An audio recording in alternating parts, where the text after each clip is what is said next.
সরকারের 10 মাস চলছে, কিন্তু এখনো পর্যন্ত সরকার নির্বাচন নিয়ে সরকারের ভাবনা কি সেই বিষয়ে আসলে আমরা কেউই জানি না।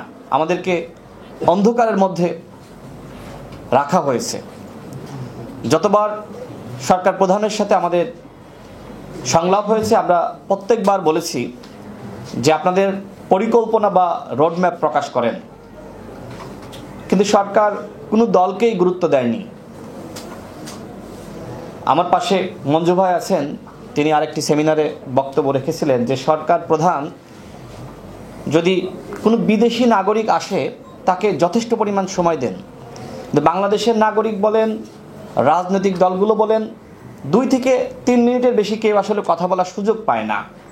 কিন্তু আমরা দেখি যে কোনো বিদেশি সাংবাদিক আসলে ঘন্টার পর ঘন্টা তিনি সাক্ষাৎকার দিচ্ছেন। এমনকি বাংলাদেশের আপনারা যারা সাংবাদিক রয়েছেন তাদের এখনো পর্যন্ত তিনি ফেস করেননি, একটি প্রেস ব্রিফিং তিনি আয়োজন করেননি। অর্থাৎ যে দেশের তিনি শাসন করছেন সে দেশের জনগণকে আসলে তিনি কতটুকু গুরুত্ব দিচ্ছেন সেটি নিয়ে প্রশ্ন থেকে যায়। বিশেষ করে সর্বশেষ যে সংলাপ, এই সংলাপের অর্জন আসলে কতটুকু? প্রত্যেকটা দল দাবি করেছিল অন্তত প্রধান উপদেষ্টার সাথে এই সংলাপের পরে বিচার সংস্কার এবং নির্বাচনের একটি নির্দিষ্ট রোডম্যাপ প্রকাশ করা হবে, কিন্তু সেটি করা হয়নি।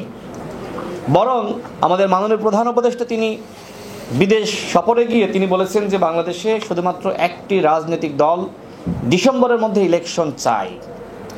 এখন কথা হলো যে কেন আসলে ডিসেম্বরের মধ্যে ইলেকশন চাওয়ার প্রসঙ্গ আসলো?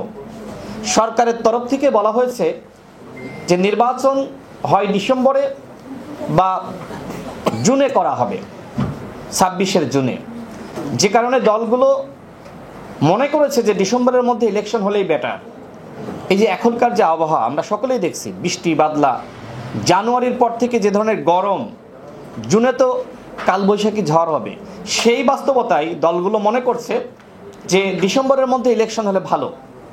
এখন ডিসেম্বরের মধ্যে যদি সরকার ইলেকশন না করতে পারে সেটিও তো আলোচনার ভিত্তিতে একটি সমাধানে পৌঁছাতে হবে, কিন্তু সরকার কোনো সমাধান করতে চান না।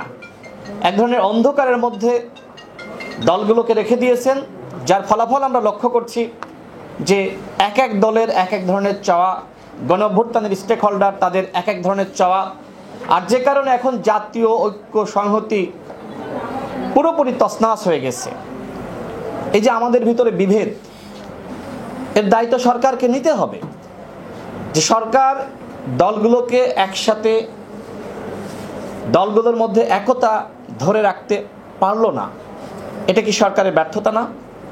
আমরা সরকারকে বলবো যে এই ব্যর্থতা ঘুচিয়ে কিভাবে সমস্ত দলকে এক টেবিলে বসিয়ে আলোচনার ভিত্তিতে তাদের মধ্যে ন্যূনতম ঐক্যমত ধরে রাখা যায়, সেই উদ্যোগ আপনাদেরকে গ্রহণ করতে হবে।